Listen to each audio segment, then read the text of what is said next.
Chapter 5, Methods Part 5. So, excuse me, programming tips. Keep methods short. You want your method to do one thing. So not one line of code, but one task. So if you require more than one screen, break it into sub-methods or smaller methods.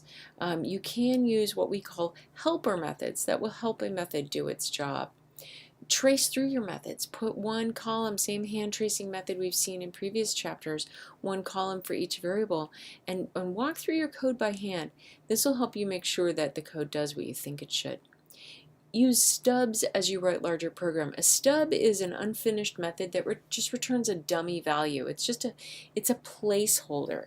So let's assume that you're not yet finished writing digit name and you want to make sure that that the rest of your program works.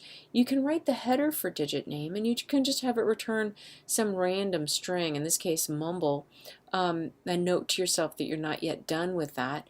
But you can test the rest of your code while you're waiting to write this method. It's really a good idea to test your code as you go along so that you make sure you aren't making some fundamental errors in the beginning. Variable scope. All variables have what's known as characteristics.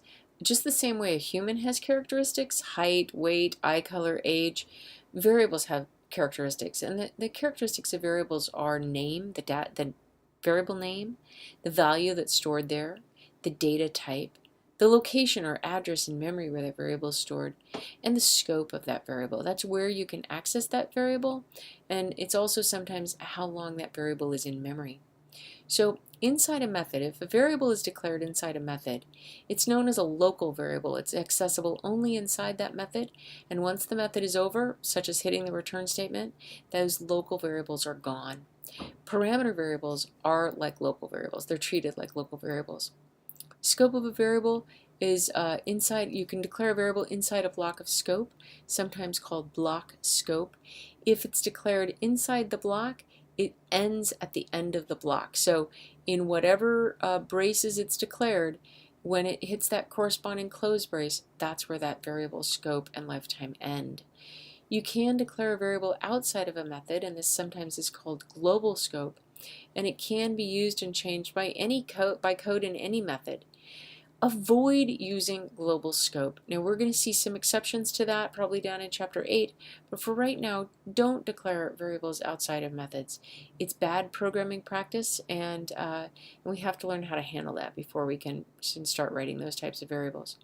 So how do you choose which is which? It's based on where you need that variable. Do you only need it within one little block of code? The general rule of thumb is define variables with the smallest scope as possible. That avoids some unintended consequences of having other sections of your code modify variables carelessly. So here are some examples of scope. The variable sum is declared inside the main method, and it's accessible throughout the entire main method. Then note the variable I. I is declared in the for loop header, and it's accessible until the close brace for that for loop. And then square has block scope. It's declared inside the for loop, and it's accessible only inside that for loop. It goes out of scope. It dies at the close brace. Local variables in methods. Here's an example using side length. It's declared inside main, and it goes out of memory when we hit the close brace in the variable in which it's declared.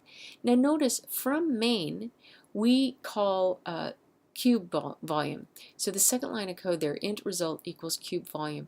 That passes control to cube volume. Inside cube volume we can't access side length because we're not inside the main method. We're inside a different method. So if we want cube volume to have access to side length, we must pass it through the parameter list. We can reuse variable names for local variables. For example, inside our main method in this code, we declare a variable int result equals square 3 plus square 4. Square 3 will call the method square and pass the value 3 that gets stored in the parameter variable n. And then inside that square method, we say int result equals n times n. Notice we're using the same name here. There is no conflict because they have different scope. You know that you can't name a variable with the same name as another variable within the same scope. But in different scopes, it's okay. So we can have a result variable inside main and a different result variable declared inside square.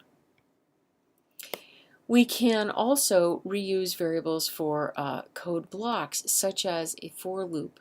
So if you have for int I equals 1, I less than or equal to 10, I plus plus, we can reuse that name I in the next for loop for int I equals 1, I less than or equal to 10, I plus plus.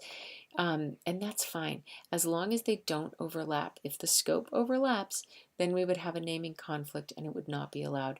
It would be what's known as ambiguity, because the compiler wouldn't know which variable we meant.